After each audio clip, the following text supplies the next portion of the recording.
Kofi had always believed the sea could hear him. Every morning before the sun stretched its golden arms across the horizon, he pushed his small wooden canoe into the gentle waves.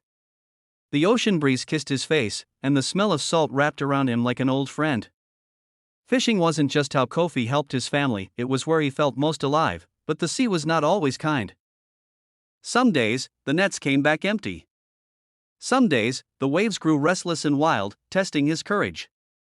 Still, Kofi returned again and again, whispering his hopes into the wind. One evening, as the sky burned orange and purple, something unusual happened. His net grew heavier than ever before.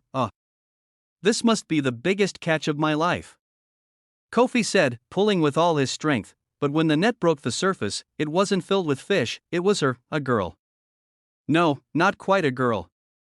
Her eyes shimmered like sunlight dancing on water, her hair flowed like seaweed in the tide, and below her waist was a glistening tail that sparkled in colors Kofi had never seen before. A mermaid. Kofi froze.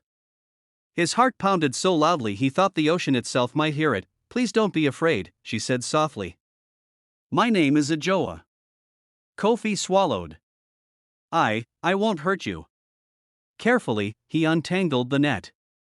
The moment she was free, she didn't swim away. Instead, she stayed, watching him with curious eyes. You come here every day, Ajoa said.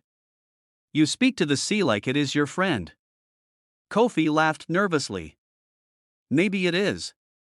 From that day on, everything changed. Kofi still came to fish, but now he also came to see her. They talked for hours.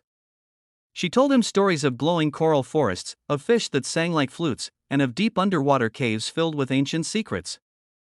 Kofi told her about life on land, about his village, his family, and his dreams of one day doing something bigger than just surviving. Days turned into weeks, and slowly, quietly, Kofi realized something that both excited and frightened him. He was falling in love, but love, like the sea, is not always easy. One stormy afternoon, when the waves crashed angrily against his canoe, Ajoa appeared with urgency in her voice. Kofi, you must come with me, she said.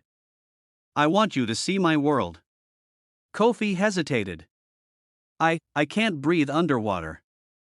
She smiled gently and placed a glowing shell in his hand. This will help you.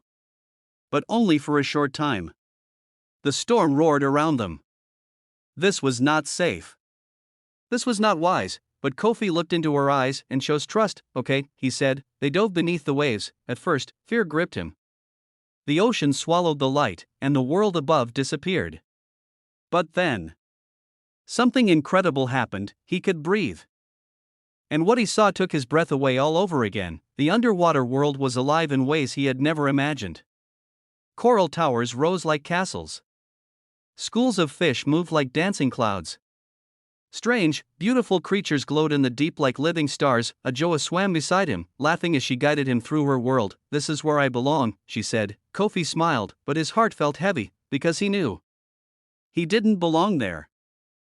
As they swam deeper, they entered a magnificent palace carved from coral and pearl. Other mermaids and sea creatures watched him with curiosity and suspicion. He is human, one of them said. He cannot stay.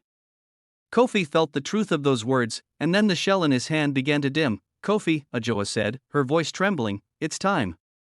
The journey back was faster, but harder. The ocean currents fought against them. The storm above made the water violent and unpredictable. Kofi struggled, his strength fading as the magic weakened. I can't make it. He gasped. Ajoa grabbed his hand. You can. Don't give up. For a moment, fear tried to take over, but Kofi remembered all the days he had faced the sea. All the mornings he had pushed forward, even when things were hard. He wasn't just a boy anymore, he was stronger than he thought. With one final effort, they broke through the surface. Kofi collapsed into his canoe, breathing heavily as the storm began to calm. Ajoa floated beside him, her eyes shining, not with sadness, but with pride. You were brave, she said. Kofi smiled. So were you. They sat in silence for a while, listening to the quieting waves. I can't stay in your world, Kofi said softly, and I can't live in yours, Ajoa replied. For a moment, it felt like the ocean itself held its breath. Then Kofi said something that changed everything. But that doesn't mean we have to lose each other. Ajoa smiled. From that day on, Kofi continued to fish, but he also learned. He became wiser, stronger, more determined. He taught others to respect the sea, not just take from it, and sometimes, when the sun dipped low and the water turned gold, a mermaid would appear, and a boy who once only survived, now truly lived, because love didn't mean giving up who they were, it meant growing together, even from two different worlds.